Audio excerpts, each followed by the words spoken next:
네, 여러분들은 동안의 조건이 뭐라고 생각하시나요? 저는 물론 피부가 가장 중요하겠지만 저는 20대에는 그렇게 크게 중요하게 생각을 하지 않았는데 30대가 되고 또 출산을 겪고 나서부터는 풍성한 머리숱과 그리고 윤기 나는 머릿결이 동안의 가장 중요한 요소이지 않나 생각이 들거든요.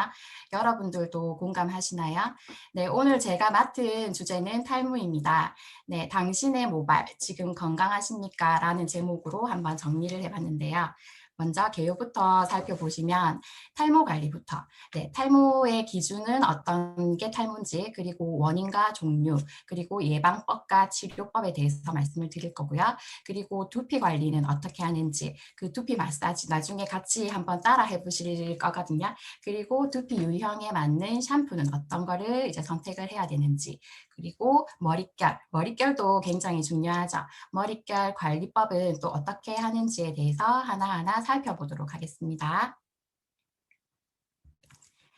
네, 탈모 천만 시대라고 하죠. 대한모발학회에 따르면 우리나라 전 인구 중에서 탈모로 고민하고 있는 인구가 1,000만 명에 달한다고 하는데요. 전 인구 20%가 탈모로 고민하고 있는 셈입니다. 특히 여성 탈모 인구가 증가해서 남성 탈모 인구와 비슷해졌고, 그리고 20, 30대 조기 탈모 인구 비율도 높아졌다는데요. 이렇게 연령층이 낮아지면서 탈모 시장이 급격하게 성장하고 있습니다. 예전에는 대머리다, 아니다, 이 정도였는데 지금은 그 머리숱이 많다, 작다, 아니면 머리카락이 많이 빠진다, 적게 빠진다, 이런 기준들을 가지고 머리숱에 대한 관심을 많이 가지고 있습니다.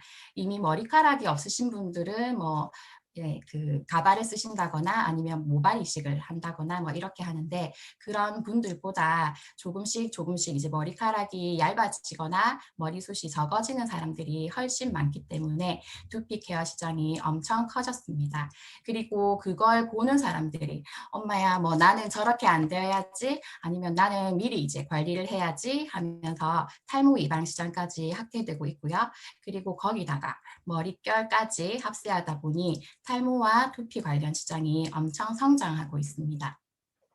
우리 주변만 둘러보시더라도 한의원이나 성형외과 이런 데 전문 두피 클리닉이 많이 이게 따로 있는 건 많이 보셨을 거고요. 그리고 모발 이식하는 그런 로봇 수술까지 등장하고 있고, 그리고 우리 그 홈쇼핑에서 많이 보잖아요. 두피 그 탈모 방지 샴푸 판매를 많이 하고 있는데 지금 이렇게 탈모 시장이 엄청 크게 성장하고 있고 또 앞으로도 더 커질 전망이라고 합니다.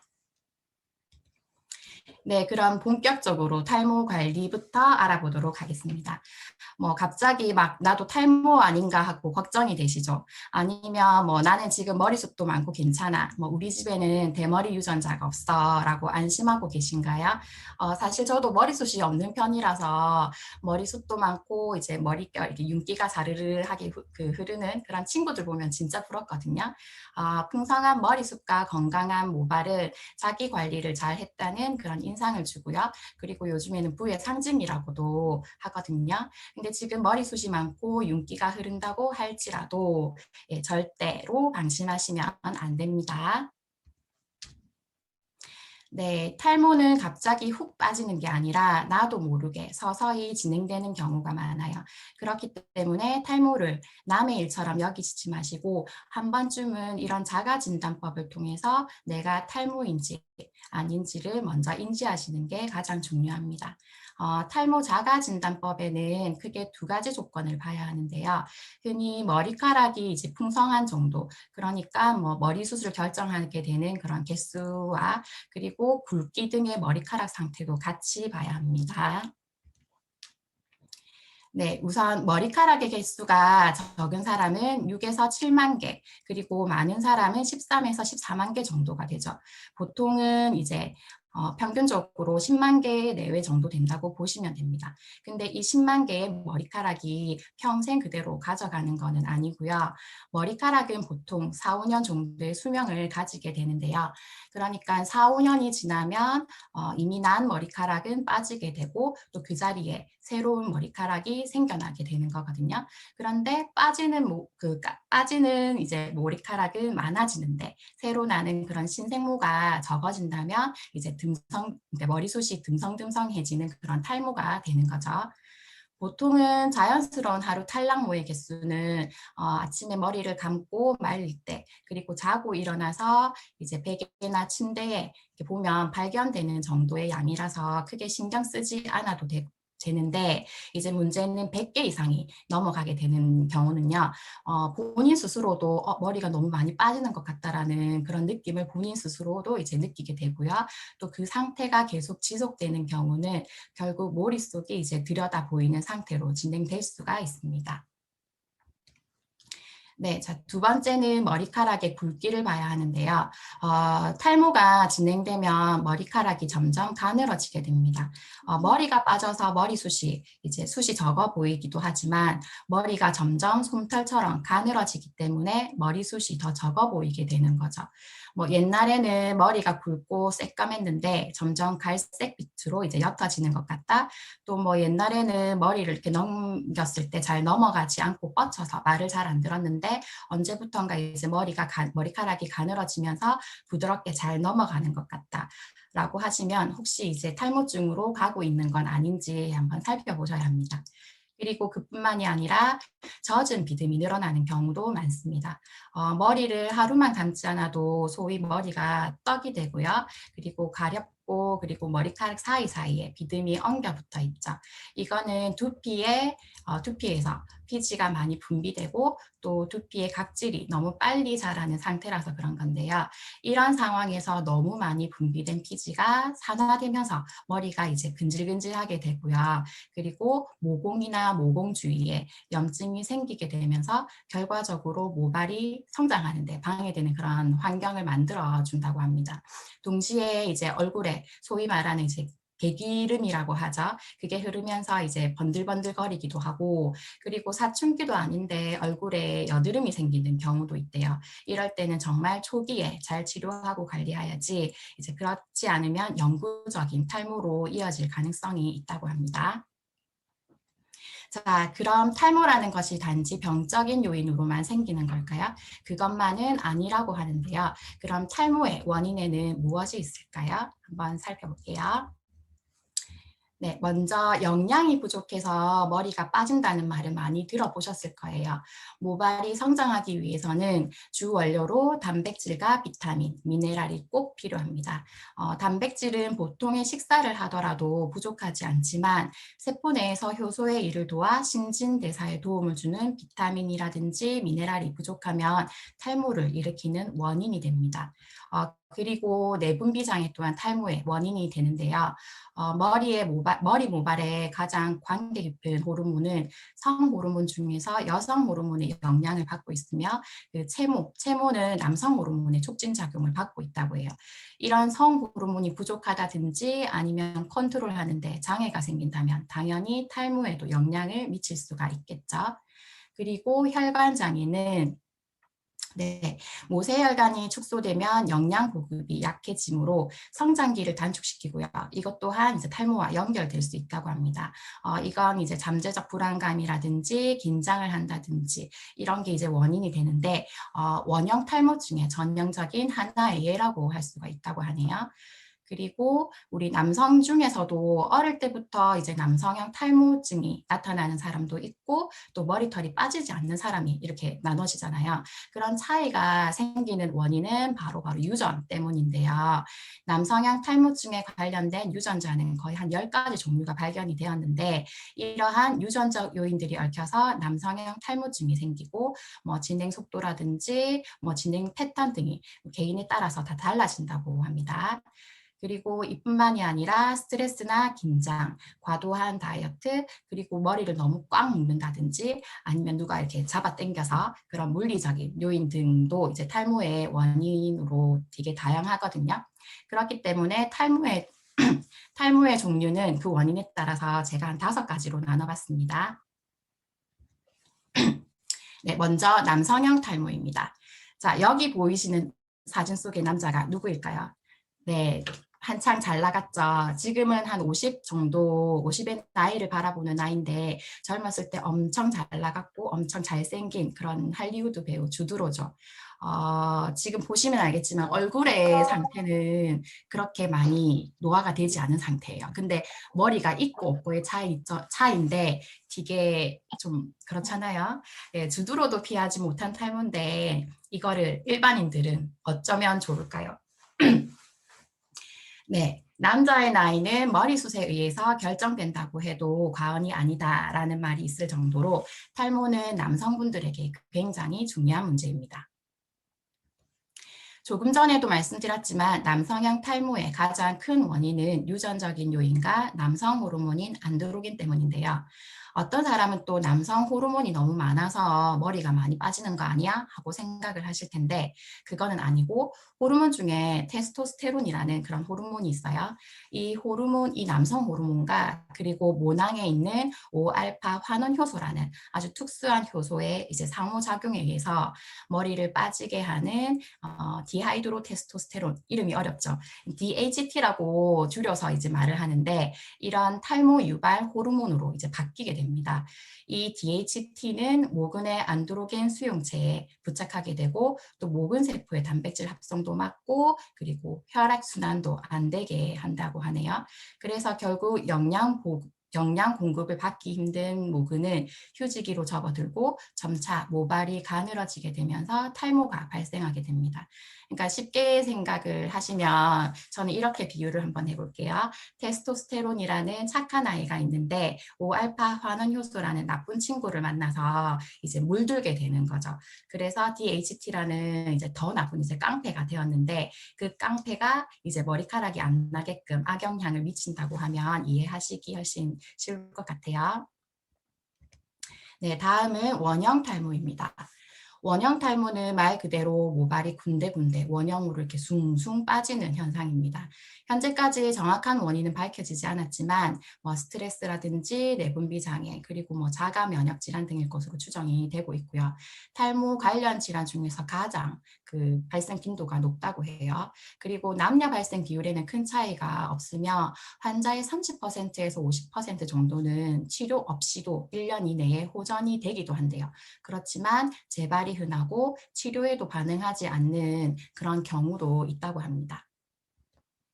네, 그리고 여성형 탈모 또한 이제 유전과 그리고 남성 호르몬의 영향이 크지만 남성 탈모와 달리 이마선이 퇴축되지 않고 그리고 유지되는 것이 특징이고요. 주로 종수리 모발이 적어지고 가늘어지고요. 그리고 갱년기에는 에스트로겐이 감소하고 안드로겐 분비량이 많아지면서 모발이 가늘어지고 탈모가 더욱 급속히 진행된다고 합니다.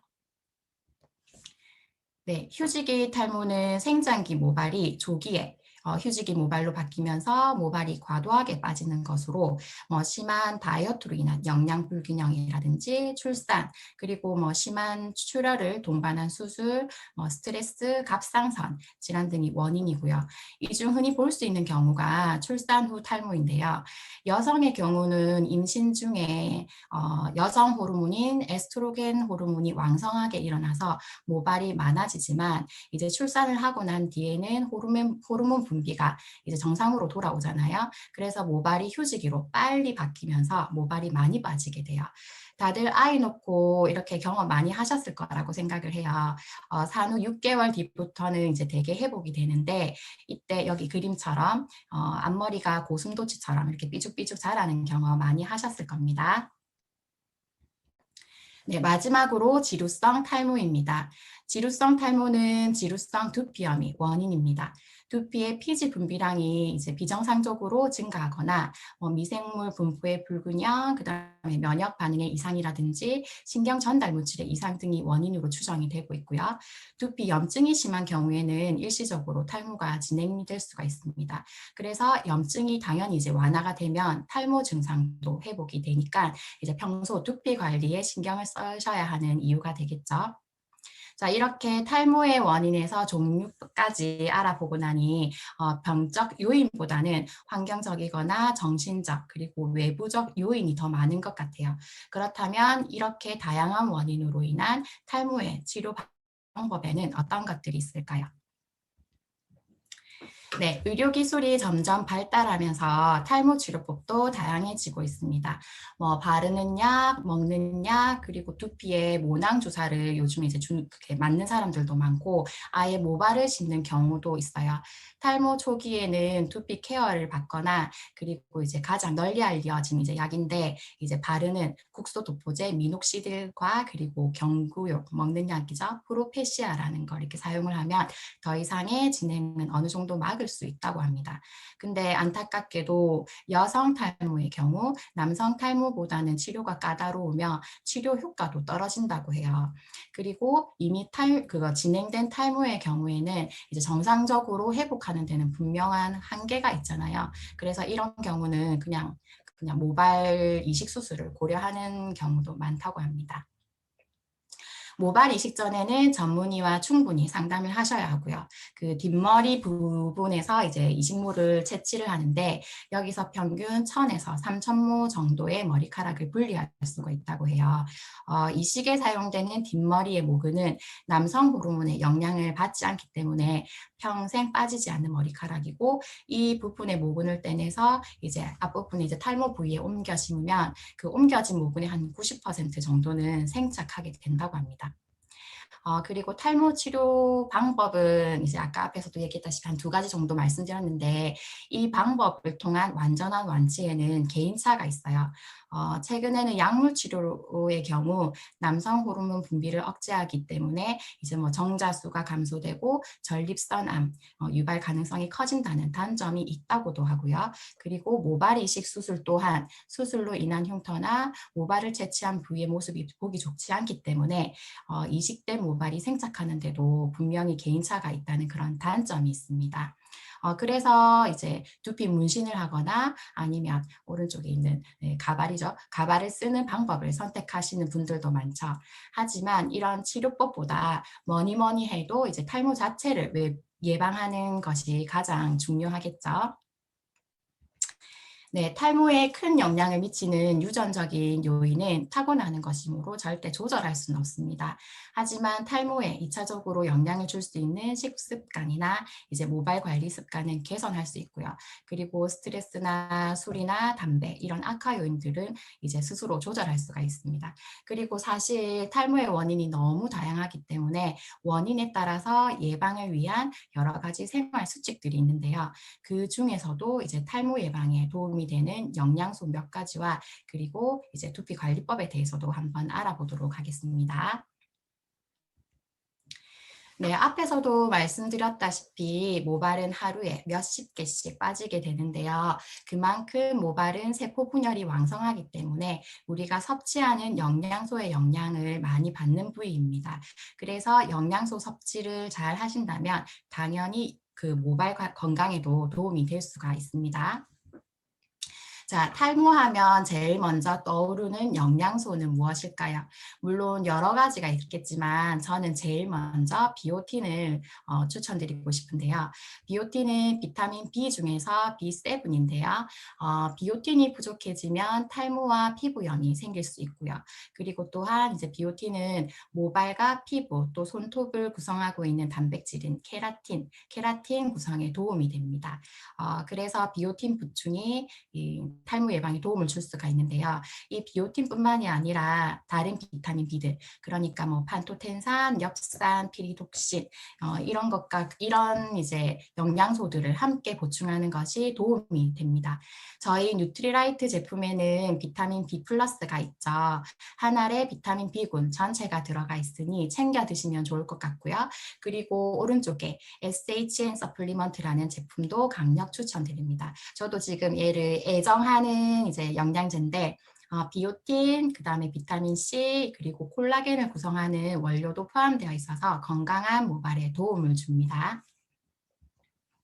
그리고 최근에는 이 비오틴과 이제 유산균을 함께 먹는 것이 도움이 된다고 알려졌는데요.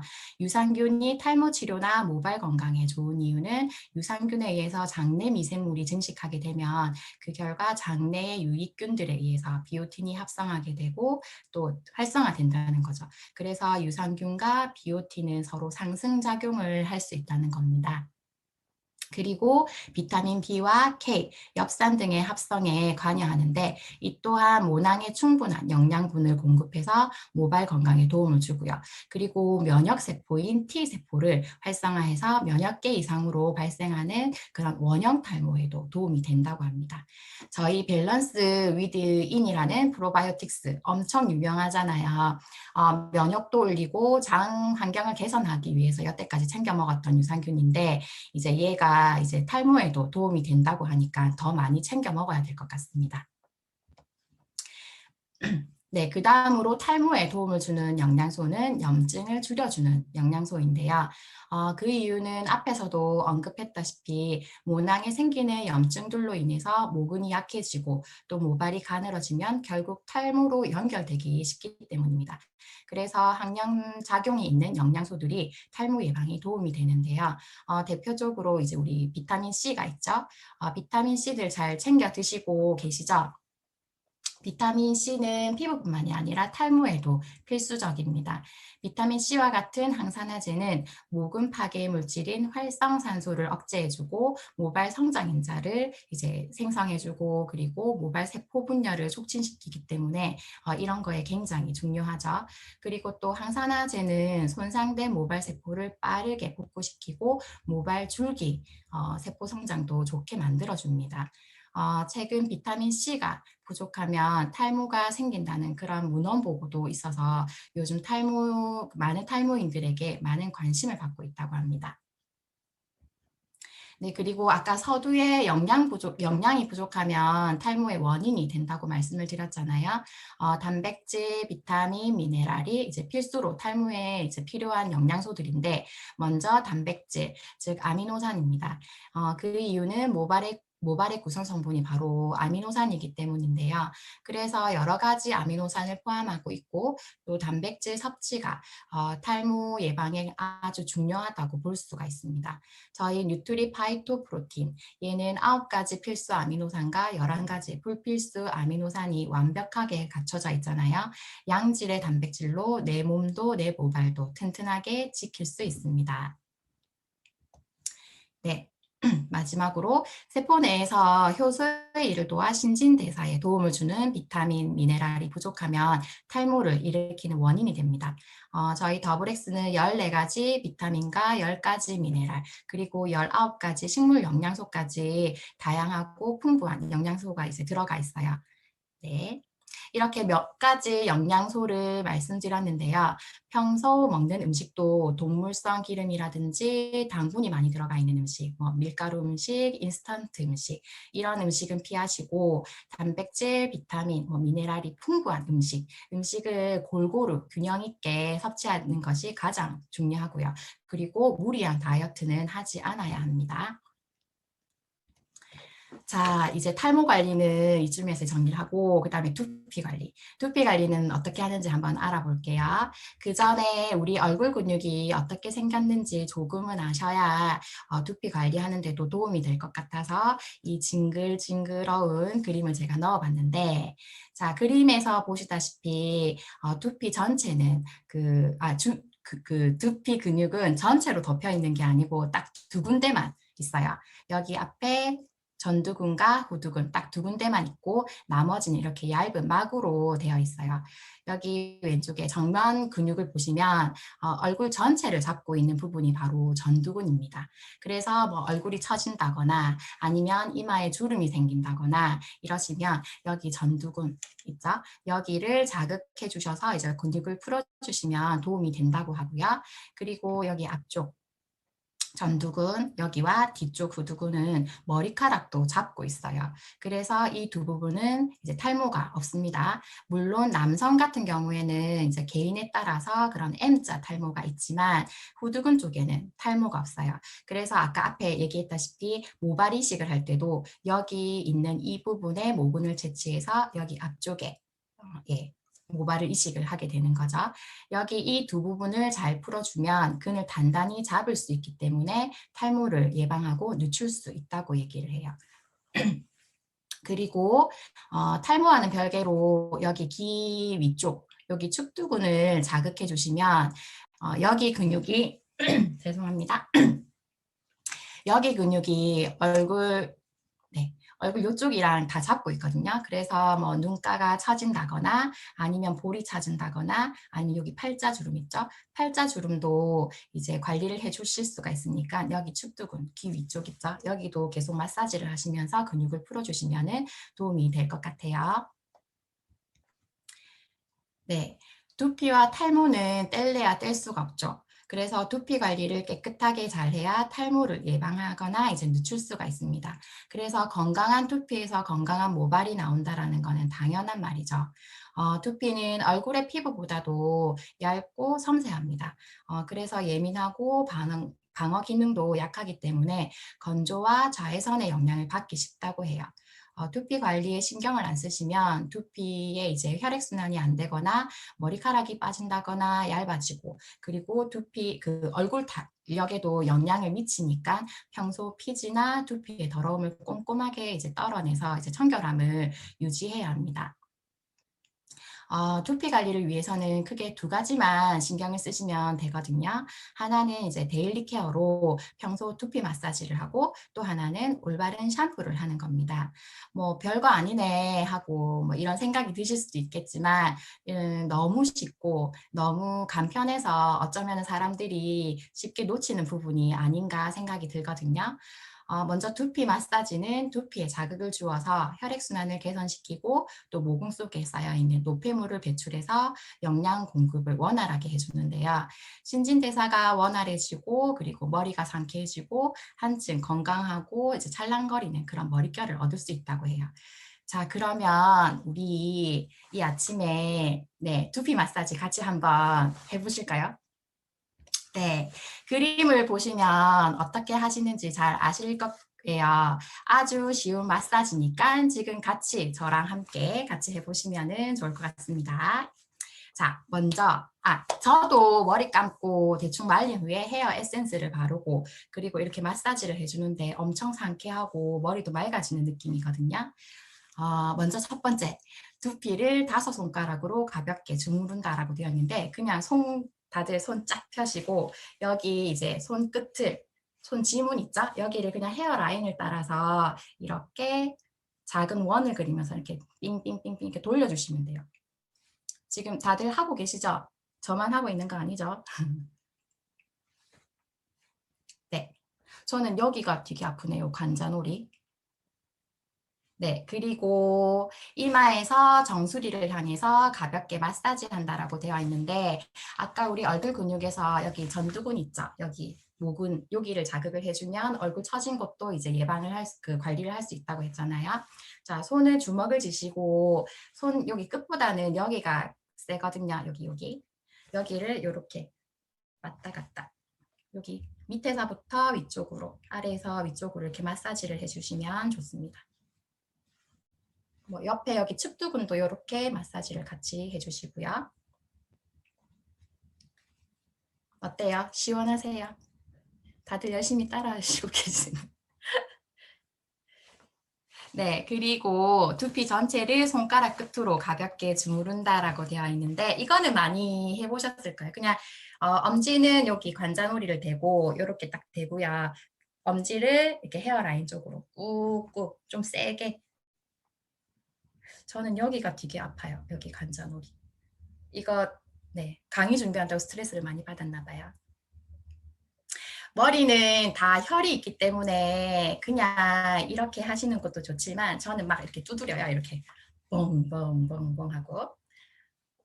네, 계속 이렇게 자극을 해주시면 좋고, 그리고 마지막으로 천장을 눌러서 리프레시 한다라고 되어 있는데, 머리 꼭대기 있죠? 여기 두통의 혈. 여기를 그냥 손 끝으로 이렇게 꼭 팔을 이렇게 펼쳐서 이렇게 하시면 더 강도가 세게 들어가거든요. 이렇게 해주시고, 그리고 마지막으로 귀를 이렇게 잡아서 빙빙빙빙 쭉쭉쭉쭉 이렇게 해주시면 되게 시원해요.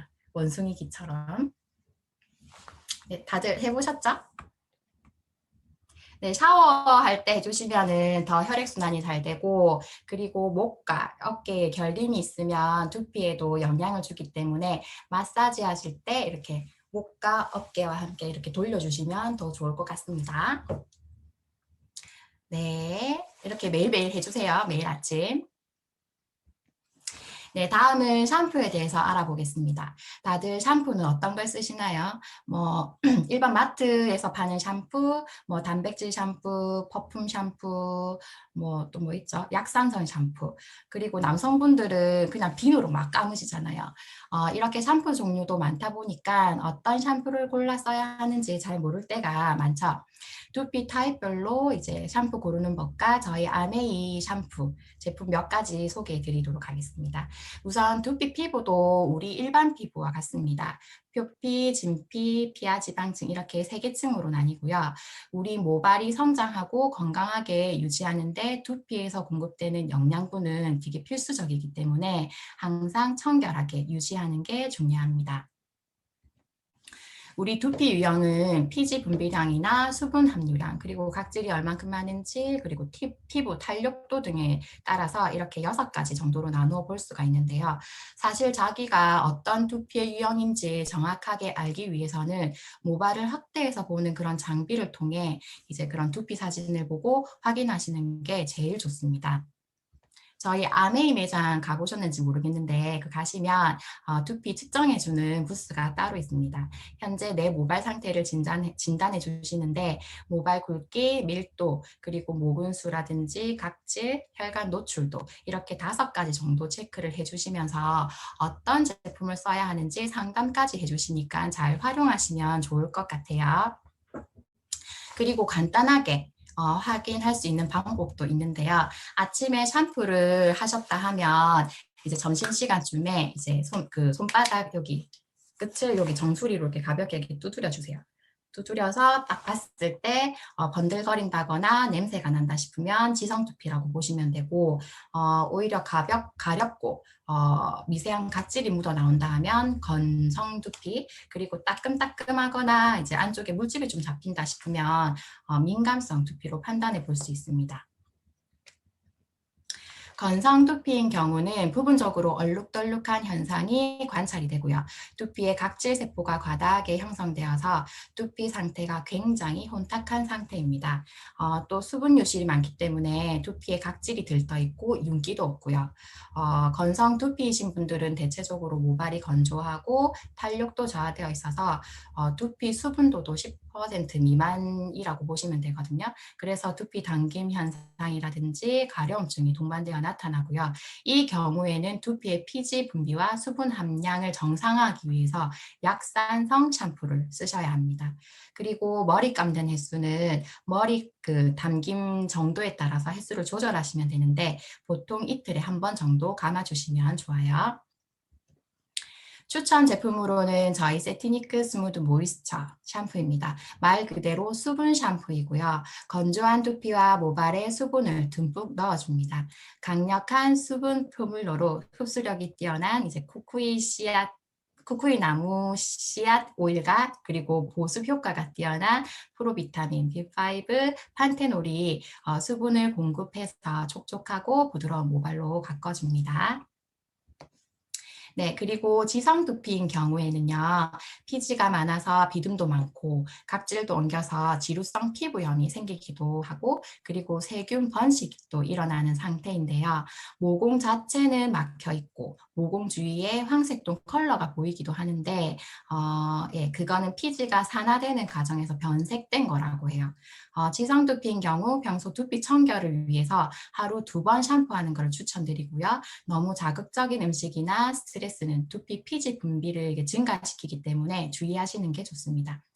그리고 오른쪽 이제 두피에 비듬이 심한 경우인데요. 사실 비듬은 누구에게나 있을 수 있고 비듬이 생기는 이유는 비듬균 때문이라는데요. 비듬균이 80% 넘게 되면 피부염으로 진단할 수가 있습니다. 비듬성 두피는 비듬균이 이상 증식해서 비듬이 증가하게 되고 또 가려움을 동반하게 된다고 해요. 건조한 두피뿐만이 아니라 지성 두피에도 나타날 수가 있고요. 비듬이 만성적으로 나타나게 되면 심한 비듬이 탈모로 이어지기도 합니다. 비듬 두피는 두피 보습과 피부 장벽 강화를 신경을 써주셔야 되고 세정력이 너무 강한 그런 계면 활성제 제품은 피하시는 게 좋습니다. 이렇게 지성 피부와 지성 두피와 비듬 두피에 추천드리는 제품으로는 세티니크 안티 덴트러프 샴푸입니다. 건조로 인해서 가렵고 예민한 두피의 유수분 밸런스를 맞춰주고요. 또 자극받은 두피를 깨끗하게 세정해주고요. 그리고 두피 노폐물 및 각질 제거, 비듬 완화에도 효과가 너무 좋습니다. 보통 10대 청소년들 보면 그 호르몬이 왕성한 시기라서 머리에서 냄새가 나는 경우가 많잖아요. 그런 아이들 있는 집에 이 샴푸를 쓰시면 반응이 굉장히 좋으실 겁니다. 주의하셔야 되는 점은 이 샴푸는 이제 때를 빼는 그런 약 알칼리성이기 때문에 매일 사용하시지 마시고 일주일에 2번 정도 사용해 주시고 다른 날에는 앞에 말씀드린 그런 이제 주황색 있죠? 수분 샴푸를 사용해 주시면 좋습니다. 네, 다음으로는 두피에 염증이 있는 민감성 두피인데요. 민감성 두피의 특징은 뾰족한 반점이나 뾰루지가 올라와 있고 실핏줄이라든지 출혈이 보이는 상태인데요. 두피가 가렵거나 비듬이 많고 여드름 같은 것도 종종 생기게 됩니다. 사실 그 샴푸로 두피 염증을 치료하겠다는 거는 옳은 생각은 아니고 두피에 모낭염까지 생겼다고 하시면 그냥 지금 바로 피부과 진료를 받으시는 게 좋습니다. 이런 경우 두피 진정 효과가 있는 제품을 사용하셔야 되고 펌이나 이제 염색은 피하는 것이 맞겠죠. 그리고 세정력이 너무 강하거나 자극적인 샴푸는 피하시고 당연히 약산성 샴푸를 추천드립니다. 추천 제품으로는 건성 두피에 추천드리는 스무드 모이스처 샴푸 권해드리는데요. 이유는 두피 장벽을 좀 더 강화시키고 보습을 주는 샴푸이기 때문입니다. 다음은 두피를 벗어나서 모발이 가늘어지고 많이 빠지는 그런 탈모가 있는 경우에 추천드리는 강추드리는 샴푸인데요. 사실 일반적으로 샴푸는 여기 두피에 닿으면 5분 내로 씻어지기 때문에 탈모를 치료하는 데에는 큰 영향을 미칠 수는 없습니다. 다만 이제 탈모가 있으신 분들은 대개 두피가 지성이거나 염증이 있는 경우가 흔하므로 이에 맞는 제품을 사용하시는 것을 추천드리고요. 샴푸를 통한 모발 관리와 탈모 치료를 혼돈하시면 안 됩니다. 탈모는 두피 문제가 아니라 두피 아래에 있는 모낭에서의 원인이기 때문에 샴푸로 탈모 치료를 할 수는 없고요. 탈모 샴푸는 모발과 두피에 외적으로 이제 영향을 줘서 모발을 더 많이 빠지게 하는 것을 막아주는 데 도움을 주는 정도거든요. 그래서 치료를 목적으로 사용하기보다는 증상 완화나 아니면 예방 차원으로 사용하시는 것을 권장합니다. 추천 제품으로는 두피 케어와 모발을 강화시키는데 저희 이제 세티니크 안티 헤어폴 샴푸인데요. 탈모 증상 완화에 도움을 주는 성분이 함유된 식약처 심사까지 받은 기능성 제품이고요. 건강한 두피를 유지하도록 돕는 인삼과 그리고 황산화 성분이 풍부한 월베리가 함유되어 있어서 두피와 모발을 건강하고 튼튼하게 케어해주고요. 그리고 옆에 있는 이 스캘프 토닉, 얘는 두피에 좋은 성분을 넣어 집중 케어할 수 있는 두피에 바르는 에센스라고 보시면 됩니다. 저희 아메이 제품은 총 5개 라인으로 되어 있는데요. 앞서 말씀드린 이제 제품 외에 2가지 제품에 대해서도 살짝 소개해 드릴게요. 먼저 세티니크 글로시 리페어 라인은 예민한 두피와 손상 모발을 함께 케어해주는 제품으로 염색 후에 이 샴푸로 감으시면 물이 많이 안 빠져요. 그리고 항산화 물질인 석류스테롤과 포도씨 추출물 성분이 있어서 손상 모발에 영양을 채워주고 모발의 컬러를 더 오래 지키는 데 도움을 줍니다. 그리고 밑에 있는 세티니크 엑스트라 볼륨 라인은 힘없이 가라앉는 그런 모발의 볼륨을 살려주는 샴푸인데요. 모발에 윤기를 주는 마카다미아 오일과 그리고 단백질이 가득한 소이 프로틴이 모발 강화에 도움을 줘서 더 풍성한 그런 모발을 만들어줍니다. 이렇게 두피 타입별로 샴푸 고르는 법에 대해서 말씀드렸는데요. 너무 화려한 그런 광고에 현혹되시지 마시고 먼저 내 두피 상태가 어떤지 내 두피 타입이 어떤지 그걸 먼저 아시고 거기에 맞는 샴푸를 쓰시는 걸 이제 추천드립니다. 자, 그리고 이제 드디어 마지막 머릿결 관리입니다. 나는 탈모도 없고 나는 두피도 너무 깨끗하고 괜찮아. 근데 머릿결이 소위 말하는 개털이라면 보는 사람들에게 그런 이미지도 별로 좋지가 않겠죠. 근데 머리 파마도 안 하고 머리 염색도 안 하고 아무것도 안 했는데 머리카락이 너무 상하신 분들이 많이 있어요. 그거는 왜 그런 걸까요? 네, 그것도 이제 몇 가지 이유가 있는데 먼저 첫 번째 햇빛입니다. 이 자외선은 모발을 형성하고 있는 결합을 파괴시키기 때문에 모발의 강도나 탄력이 저하될 가능성이 있어요. 피부와 마찬가지로 모발도 자외선에 의해서 영향을 많이 받는데요. 심한 경우 두피에 화상까지 입으시는 분들도 있다고 하고요. 자외선 차단 기능이 함유된 제품을 사용해 주신다든지 아니면 자외선에 노출된 그런 상황 자체를 피해 주시는 게 좋습니다. 그리고 두 번째, 건조. 모발은 항상 10% 내외의 수분을 유지하고 있어야지 모발이 촉촉하고 부드럽고 윤기가 나는 걸 이렇게 유지를 할 수가 있거든요. 근데 너무 건조하면 모발이 갖고 있는 수분을 빼앗아 가거든요. 그러면 모발이 뻣뻣해지고 당연히 푸석푸석함을 느낄 수가 있겠죠. 그리고 세 번째, 열. 모발은 150도부터 완전히 수분을 잃어버리고 그 다음에 모발이 딱딱해지기 시작합니다. 그리고 200도를 넘어가게 되면 머리카락이 어떻게 되겠어요? 막 흐물흐물 뭐 맥을 못 추는 그런 상황이 되겠죠. 고데기를 보면 이제 0도에서 200도까지 이렇게 온도를 조절을 할 수가 있잖아요. 근데 너무 높은 온도에서 하시지 마시고 딱 중간 온도 그 언저리쯤에서 머리를 하시는 게 좋습니다. 그리고 헤어 드라이기 거의 매일 사용하시잖아요. 이 헤어 드라이기의 열도 무시를 못 하는데요. 사용하실 때는 너무 뜨거운 바람으로만 하시지 마시고 차가운 바람으로 했다가 뜨거운 바람 했다가 차가운 바람 뜨거운 바람 계속 이렇게 번갈아 가시면서 이제 말려주시는 게 좋습니다. 근데 또 어떤 사람은 뭐 이렇게 얘기하는 사람도 있어요. 근데 열에 너무 노출되지 않게 그냥 아예 머리를 말리지 않겠어요 라고 하는 사람도 있는데 네, 머리는 꼭 말리셔야 합니다. 그리고 샴푸. 생각보다 본인이 어떤 두피인지 그리고 내 모발이 상해 있는 건지 안 상해 있는 건지 뭐 모르시는 분들이 생각보다 또 많이 있어요. 그래서 샴푸 같은 경우에도 두피 타입에 맞춰서 건조 모발에 맞춰서 그다음에 컬러 모발에 맞춰서 사용해 주시는 게 것이 좋습니다.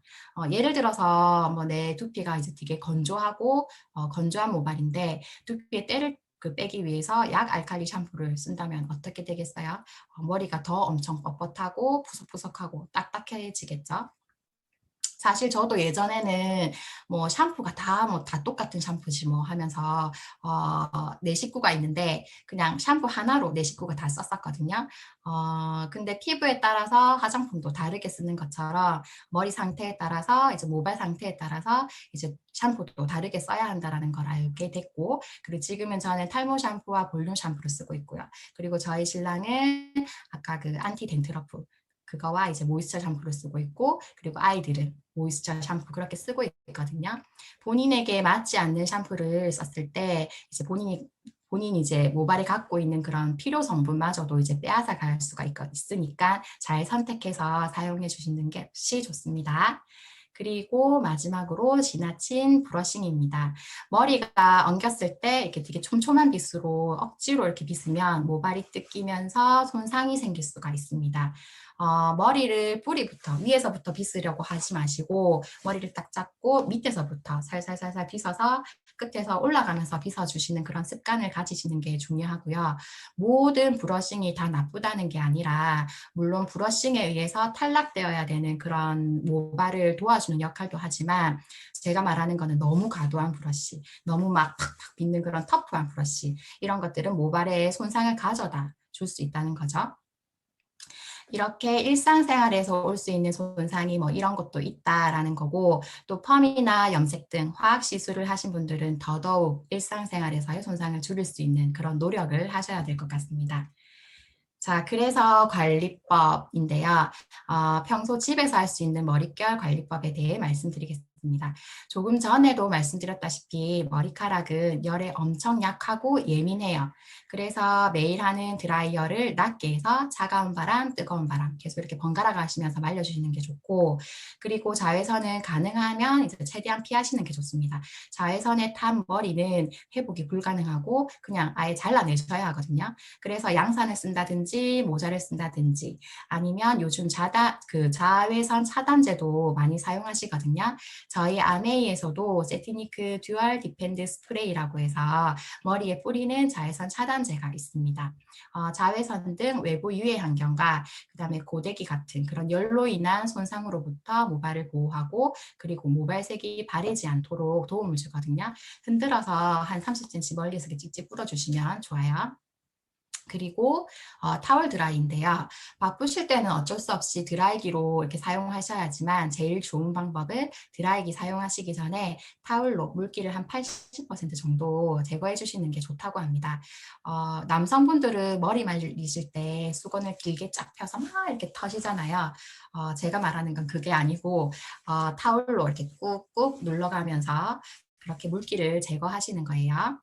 그리고 샴푸할 때 손톱으로 너무 빡빡 문지르시지 마시고 손가락 지문을 사용해서 마사지 하듯이 해주시면 좋아요. 아까 머리근 말씀드렸잖아요. 머리근을 따라서 앞, 뒤, 그리고 옆에 이렇게 자극을 해주시고, 저는 샴푸할 때 브러쉬를 사용하거든요. 손으로 이렇게 문 떼는 것보다 훨씬 더 개운하고 그러면 구석구석 잘 깨끗하게 씻기는 느낌이라서 이거 활용하시면 진짜 좋을 것 같아요. 자, 그리고 주 1회 트리트먼트를 이제 해주시는 것이 좋은데, 손상모 같은 경우에는 가능하면 이제 매일 해주시는 것을 추천드립니다. 샴푸 후에 트리트먼트나 컨디셔너를 안 하시는 분들도 꽤 있어요. 솔직히 저도 집에서 하는 트리트먼트는 생각조차도 안 했고, 그리고 이제 컨디셔너를 하면은 머리가 너무 딱 달라붙는 그런 느낌이라서 사용을 안 했었거든요. 근데 저도 이번에 자료 정리를 하면서 알게 되었는데, 왜 홈 트리트먼트를 해야 되는지, 왜 컨디셔너를 이제 쓰셔야 하는지도 이제 말씀을 드릴게요. 만약 트리트먼트나 컨디셔너를 하지 않고 이제 샴푸만 하고 이렇게 말리게 된다면 어떻게 될까요? 우리 모발은 말랐을 때 정기적으로 플러스 성질을 띠는데요. 우리의 모발은 이렇게 물고기 비늘처럼 이렇게 큐티클로 덮여 있습니다. 그런데 이 큐티클 전체가 플러스를 띠게 된다면 이제 큐티클끼리 서로 이렇게 밀어내게 되고, 이렇게 되면 모발이 부스스해지고 엉킬 가능성이 굉장히 높다고 해요. 한마디로 모발이 전체적으로 붕 뜨게 되고 부시시한 느낌이 들게 되겠죠. 그래서 이제 홈 트리트먼트나 컨디셔너를 사용하면 어떻게 되느냐. 보통 트리트먼트나 컨디셔에는 양이온 계면 활성제가 들어가 있다고 합니다. 그래서 모발은 젖었을 때 플러스가 아니고 마이너스 성질을 띠게 되거든요. 근데 여기에 이제 양이온 계면 활성제가 마이너스인 이제 모발에 흡착하게 되면서 모발이 여기 모발이 비이온성이 되기 때문에 전기적 성질이 아예 없는 상태로 변한다고 해요.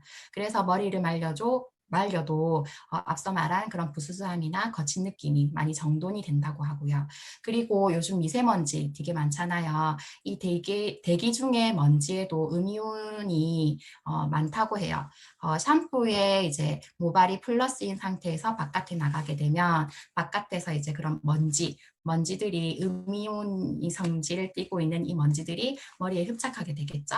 그러면은 모발이 더 더러워지고 부시시해지고 또 끈적끈적해지고 그럴 경우가 생기게 됩니다. 저희 세티니크 제품에는 샴푸하고 컨디셔너하고 같이 세트로 나오거든요. 그래서 각자 두피나 모발 상태에 따라서 샴푸와 컨디셔너를 함께 사용해 주시면 되고요. 그리고 깨끗한 헹굼, 이건 당연하죠. 아무리 좋은 기능성 샴푸나 헤어팩을 한다고 해도 깨끗하게 헹궈내지 않으면 두피에 이제 찌꺼기가 쌓여서 결국 염증이나 탈모로 이어질 가능성이 있으니까 헹구시는 데도 신경을 많이 쓰셔야 합니다. 그리고 요즘에는 미용실에서 두피 테라피 많이 받으시잖아요. 물론 받고 나면 그 순간에는 찰랑찰랑하고 윤기가 나는 머릿결이 되고요. 두피도 얼굴과 똑같이 매일매일 꾸준하게 관리를 해야 됩니다. 어쩌다 한번 받으시는 관리가 아니고 매일매일 꾸준히 관리해 주시는 게 중요한데요. 근데 샵에 가서 이제 매일 가서 받으시면 좋겠지만 솔직히 돈도 많이 들고 시간 투자도 많이 해야 되잖아요. 그래서 이보다 평소 집에서 하는 그런 데일리 케어로 머릿결 관리에 신경 써주시는 것을 추천드립니다. 그래서 집에서 하는 홈테라피 순서는요. 먼저 샴푸하기 전에 빗질을 해서 머릿결을 정리부터 해주시고 샴푸를 손에 덜어서 물을 조금 묻혀서 거품을 충분히 낸 다음에 머리에 바르세요. 샴푸는 2번 하는 게 좋다고 하는데요. 1차로 두피가 아닌 모발에 샴푸 거품을 바르고 마사지한 후에 헹궈내시고 그리고 2차로 이번에는 이제 두피 중심으로 2, 3분 정도 손가락이나 아니면 아까 그 브러쉬를 사용해서 마사지를 한 후에 이제 깨끗하게 헹궈내시고 그리고 타올로 꾹꾹꾹 눌러가면서 이제 충분히 물기를 제거해 주세요. 그리고 그 다음으로 트리트먼트로 모발에 영양을 주는데요. 부분 잡아서 이렇게 손으로 쭉쭉쭉쭉 치대면서 이렇게 해주시고 그리고 그 스팀 타올 있죠. 그걸로 한 15분에서 30분 정도 덮었다가 이제 나중에 헹궈 주시는데 이때 컨디셔너로 씻어주시면 엄청 보들보들 미역 같은 머리가 된다고 합니다. 그리고 순서가 샴푸 다음에 트리트먼트 다음에 컨디셔너 이렇게 꼭 해주셔야 되는 게 트리트먼트는 영양을 주는 거고 컨디셔너는 코팅을 해주는 거거든요. 그래서 트리트먼트를 한 후에 컨디셔너를 쓰면 모발에 흡수된 영양분이 빠져나가는 것을 막지만 반대로 컨디셔너를 하고 난 다음에 트리트먼트를 하신다면 네, 먼저 이제 그 모발이 코팅이 되어서 트리트먼트의 영양분이 흡수하는데 이제 방해가 된다고 해요. 자, 그리고 드라이를 해서 반 정도 말리신 다음에 헤어 오일 시럼. 얘를 이제 모발 전체에 발라주세요. 이 제품을 바르면 즉각적으로 생기 있고 건강해 보이도록 해주는데 단 젖은 머리에 사용하셔야 합니다. 마른 상태에서 바르시면 떡진 머리가 되거든요.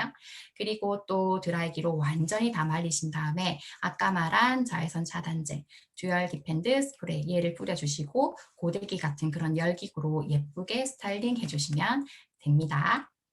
네, 자 이렇게 탈모에서 두피, 머릿결 관리까지 알아봤는데요.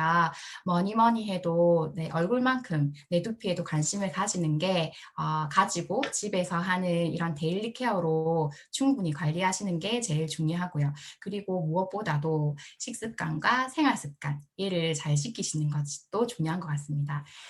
네, 제 강의 내용으로 도움이 조금이라도 됐으면 좋겠고 그리고 우리 모두 이렇게 데일리 케어로 모발 관리를 해서 절대 부의 상징을 절대 놓치지 않으셨으면 좋겠습니다. 네, 감사합니다.